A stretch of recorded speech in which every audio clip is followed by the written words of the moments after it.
Wisdom shines in talks with Sri Ramana Maharshi. My comments bring this profound wisdom into your experience. I'm Richard. Welcome. I'm reviewing and commenting the book Talks with Sri Ramana Maharshi.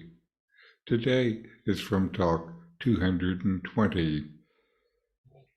Mr. B.C. Das, the physics lecturer, asks, contemplation is possible only with control of mind, and control can be accomplished only by contemplation. Is it not a vicious circle? Maharshi, yes, they are interdependent. They must go side by side. Practice and dispassion bring about the result gradually.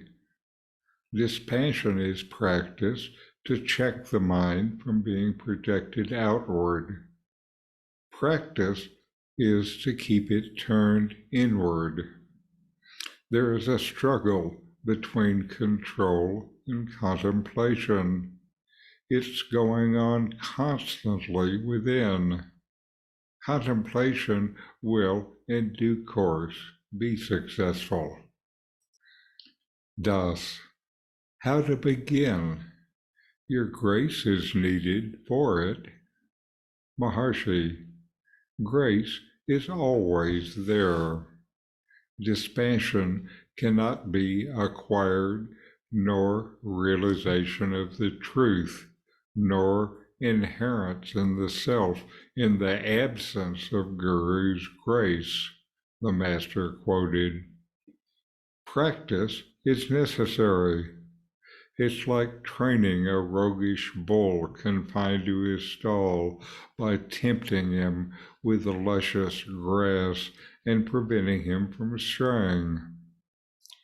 Then the Master read out a stanza from Tiravachalam, which is an address to the mind, saying, O humming bee, namely mind, why do you take the pains of collecting tiny specks of honey from innumerable flowers? There is one from whom you can have the whole storehouse of honey by simply thinking or seeing or speaking of him. Get within and hum to him.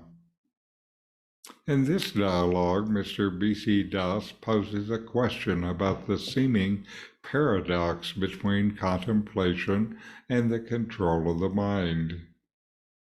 Ramana Maharshi responds with a nuanced understanding of the interdependence between the two, emphasizing their simultaneous and harmonious practice.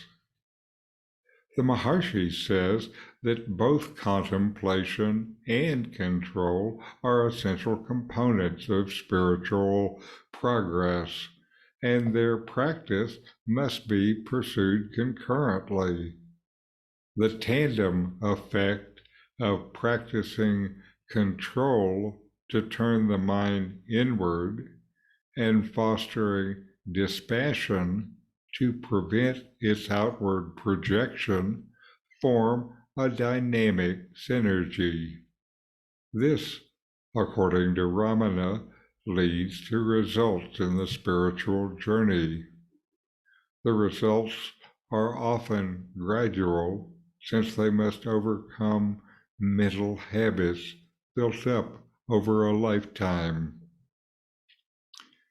Ramana acknowledges the inherent struggle between the elements of control and contemplation.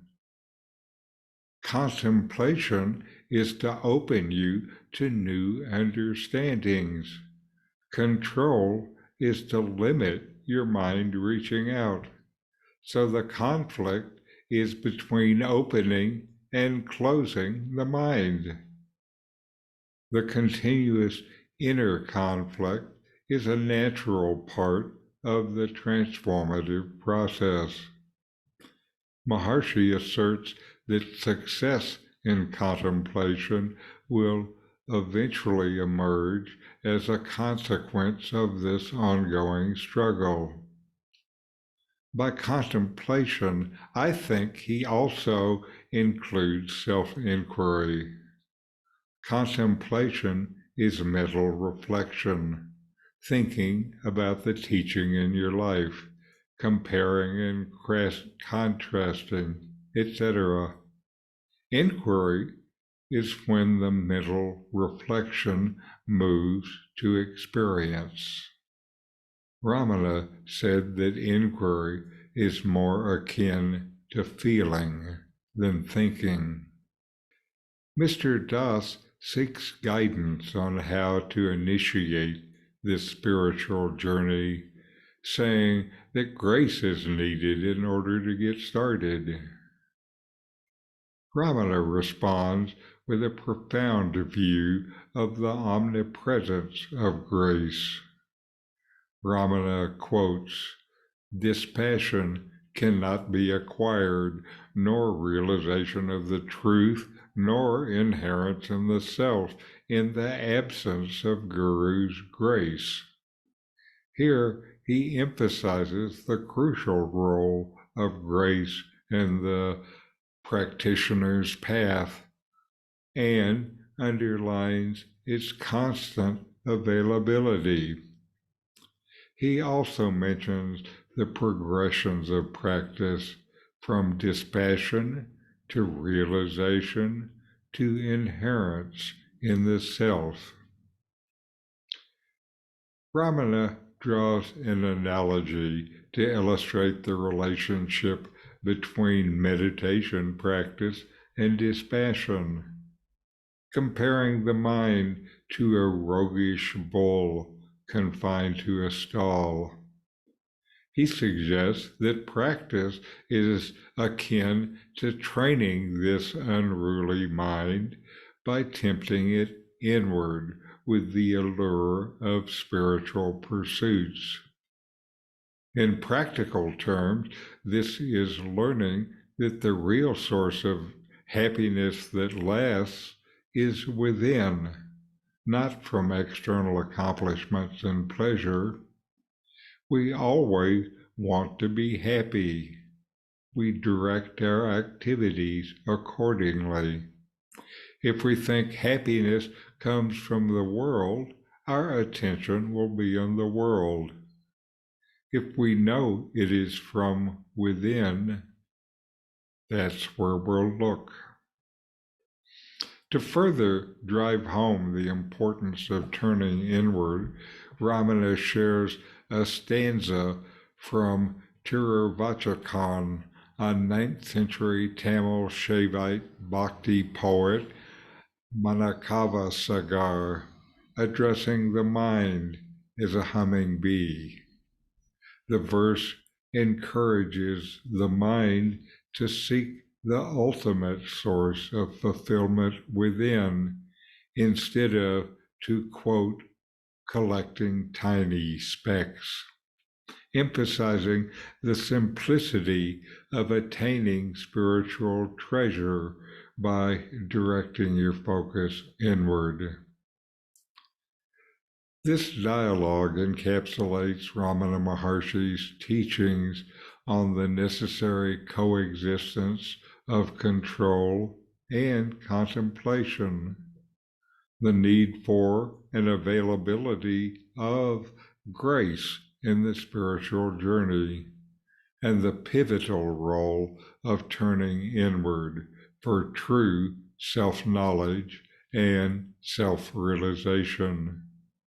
So, inquire, know yourself, and be always free and at peace. These videos help bring Ramana Maharshi's teachings into your direct experience. Subscribe now